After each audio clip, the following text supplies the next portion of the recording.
네, 안녕하세요. 오늘도 책 읽어드리는 라이언입니다. 반갑습니다.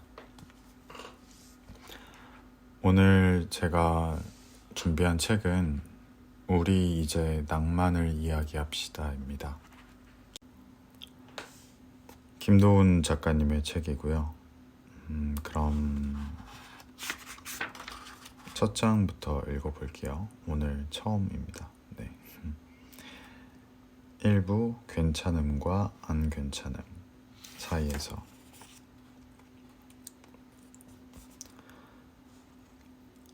나는 포르쉐를 사야 했다. 아버지는 외항선 선장이었다. 중학생이 될 때까지는 1년에 2달을 볼 수 있을까 말까 한 남자였다. 70년대와 80년대의 외항선 선장은 꽤 괜찮은 직업이었다. 아버지 얼굴을 자주 볼 순 없었지만 그가 사다 준 장난감은 방에 하나씩 쌓여갔다. 특히 좋아했던 것은 저절로 움직이며 소리를 내는 로봇이었다. 머리를 빙글빙글 돌리며 광선총 쏘는 소리를 냈다. 동네 아이들이 로봇을 보러 집으로 놀러왔다. 나는 의기양양하게 친구들에게 과시하곤 했다. 가히 성공적인 유년기였다. 물론 내가 그 어린 나이에 머릿속으로 성공적인 유년기군 하고 생각했던 것은 아니다. 나는 조숙한 아이였지만 그렇게까지 조숙할 수는 없는 일이니까 말이다. 다만 어린 나이에도 이 많은 일제 장난감을 사다 주는 아버지는 정말 성공한 남자일 거라고 생각했던 것 같다. 모든 아이의 눈에 아버지는 언제나 성공한 남자다. 커다란 손으로 당신을 잡고 들어올린다. 그 손은 굵고 투박하고 거칠고 힘차다. 내 아버지의 손도 그랬다. 아버지는 내가 중학교에 가자 육상에서 일하기 시작하셨다. 해운 회사를 경영하며 자신과 같은 선장들을 전 세계 곳곳으로 보냈다. 그것 역시 강인한 일이었다. 집에 첫 차가 생겼을 때는 환호성을 질렀다. 이제 아버지는 로봇 장난감이 아니라 엄청난 마력으로 내 식구를 어디든지 태우고 다니는 거대한 기계를 집으로 가져오는 남자였다. 그 시절 자동차 앞에서 찍은 우리 식구의 사진은 어쩌면 당신의 헌책방에서 가족생활이라는 잡지를 발견한다면 그 표지에 더없이 어울리는 것이었을 테다. 나는 지금 43살이다. 내가 갓 중학생이 됐을 때 아버지의 나이가 됐다. 나는 혼자 산다. 일을 끝내고 집에 돌아오면 아파트에는 고양이 한 마리가 있다. 어느 날 저녁 나는 소파에 누워 생각했다. 이 삶은 이제 어디로 흘러가는 거지? 아버지는 내 나이에 2 아이와 집과 차가 있었다. 유년기의 나는 아마도 아버지처럼 나이가 들 거라고 상상했을 것이다. 중년 이후 아이를 키우면서 보장받는 삶 말이다. 인생은 유년기 머릿속 계획처럼 흘러가지 않는다. 지금 내 삶은 아버지와 완벽하게 달라지고 멀어졌다. 사랑도 통역이 되나요는 중년의 위기에 대해 내가 가장 좋아하는 영화 중 하나다. 빌 머레이가 연기하는 주인공 밥은 할리우드 스타다. 그는 위스키 광고를 찍기 위해 도쿄에 간다. 그리고 스칼렛 요한슨이 연기하는 20대 여성 샬롯을 만난다. 샬롯은 호텔 바에서 밥에게 묻는다. 중년의 위기를 겪으시나 봐요. 포르쉐는 사셨어요? 나는 이 영화를 30대 초반에 봤다. 샬롯의 대사를 제대로 이해할 수 없는 나이였다. 중년의 위기를 극복하기 위해 왜 포르쉐를 사야 하는 거지? 대사를 온전히 이해할 수 없으면서도 웃는 척을 했다. 그저 중년이란 새로운 사춘기 같은 것인가 보다 싶었을 따름이다. 사람에게는 어느덧 중년이 온다. 삶의 여정을 절반 정도 지나온 시점에 잠깐 멈춰서서 스스로 묻는다. 난 성공한 걸까? 이제 나는 저 대사를 어느 정도 이해한다. 어떤 중년은 차를 산다. 젊고 야하고 번드르르한 차를 산다. 그것으로 자신의 삶을 보상받을 수 있다는 생각에서다. 그러나 그건 성공한 삶인가? 잡지사에 다니던 친구는 나에게 가장 진행하기 힘든 코너가 성공한 사람들에 대한 기사라고 말했다. 이를테면 청담동의 근사한 회원제 바에 스탠퍼드나 하버드 출신의 성공한 남자들이 슈트를 입고 등장하는 그런 코너들 말이다. 성공한 남자들이 모여서 사진을 찍는다. 그들은 자신들의 성공을 사회에 환원하기 위해 애쓴다고 인터뷰에서 말한다. 친구는 불평했다. 인터뷰를 하고 화보를 찍으면서도 그게 성공한 삶인지 잘 모르겠어. 성공한 사람들이 성공에 대해서 말하는 것을 옮겨 씹는 것만큼 무의미한 건 없는 것 같아. 그러게, 우리는 성공한 사람들이 성공에 대해서 하는 말을 듣고 본다. 스티브 잡스는 인생에 한계는 없다. 이루고 싶은 위치까지 도달하라. 모두 당신의 마음에 달려 있다라고 말했다.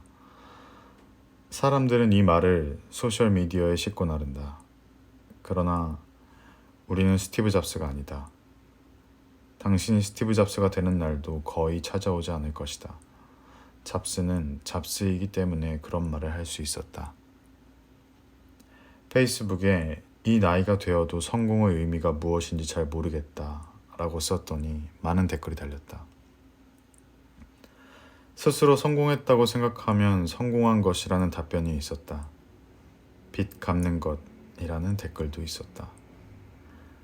가장 많은 댓글은 하기 싫은 건 안 해도 되는 삶이었다. 옳은 말이다. 하고 싶은 것을 하는 삶을 성공이라고 일컫는다면 세상은 성공한 자로 넘칠 것이다. 중요한 것은 하기 싫은 일은 하지 않는 삶일 것이다. 그런 삶은 극히 소수에게만 주어진다. 하기 싫은 일은 하지 않을 수 있는 삶을 살아가는 사람은 그리 많지 않을 것이다. 그래서 당신은 책방에 가서 당신을 위로할 만한 책을 대신 고르고 있을지도 모른다.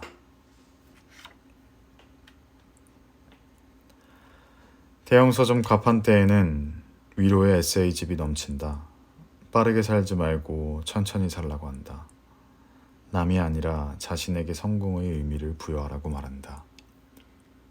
잠깐 멈춰서라고 제의한다. 사회적 의미의 성공 따위에 목을 매지 말라고 말한다. 어차피 우리는 아버지 세대처럼 성공할 수 없다.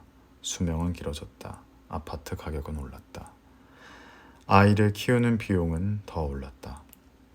직장은 불안해졌다. 40살의 나이에 자기 집을 갖고 두 아이를 풍족하게 키우며 70살까지 보장된 직장에 다닐 수 있는 시대는 막을 내렸다. 그러니 우리 손에 있는 건 위로의 문구로 가득 찬 에세이집뿐이다.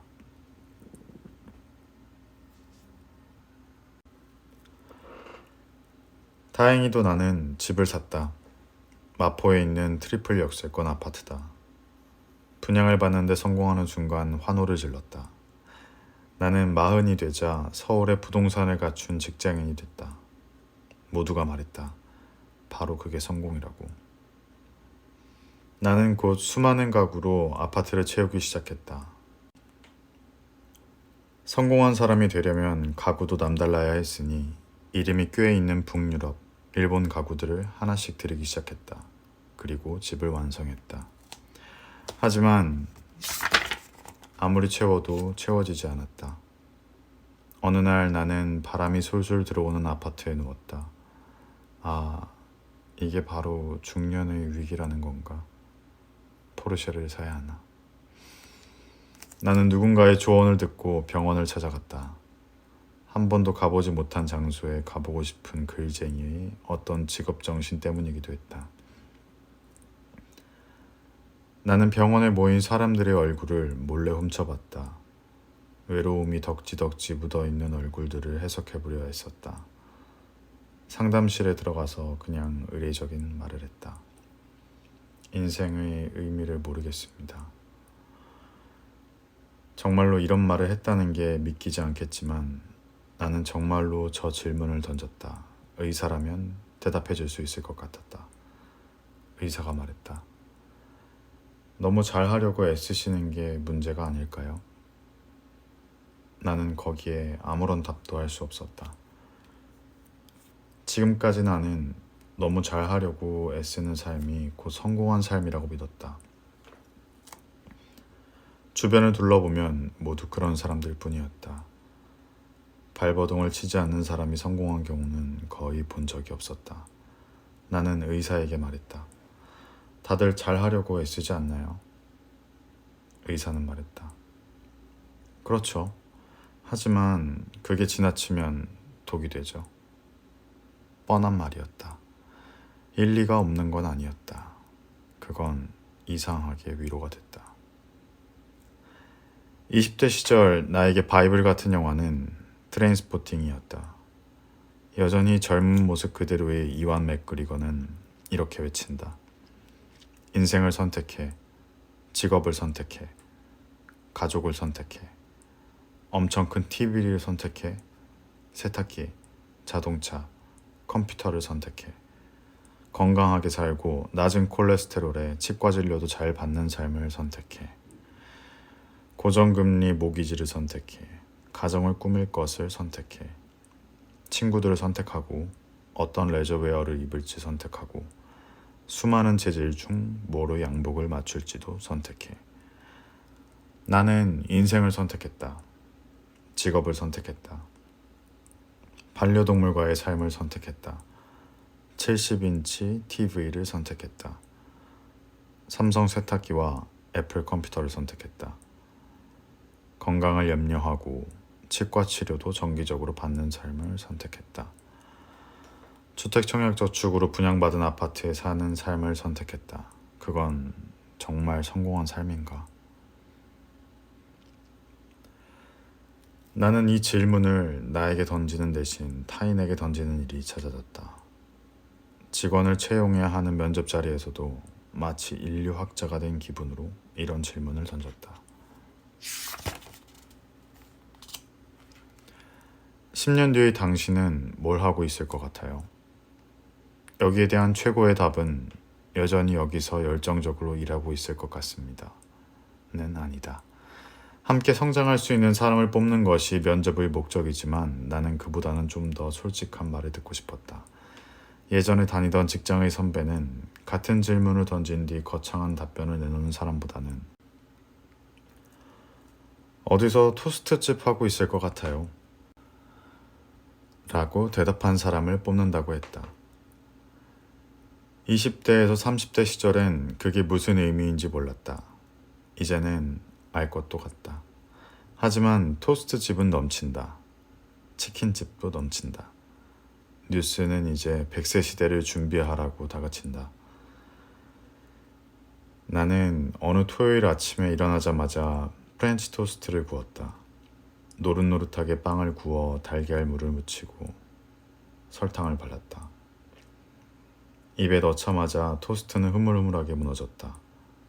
토스트집을 할 수는 없는 노릇이다. 이렇게 맛이 없는 토스트를 만드는 사람에게 그런 사업은 무리다. 어쩌면 나는 포르쉐를 사야 했을지도 모르겠다. 성공은 때로는 약간의 과하고 허무한 소비로서 채워지는 걸지도 모른다. 그러니까 결국 포르쉐를 사야 했다. 네, 오늘은 여기까지 읽어보려고 합니다. 오늘 읽은 책은 우리 이제 낭만을 이야기합시다 입니다. 내일도 더 좋은 목소리로 오늘 조금 일하면서 말을 많이 했더니 목이 조금 잠겼네요. 내일은 더 좋은 컨디션으로 읽어보도록 할게요. 감사합니다.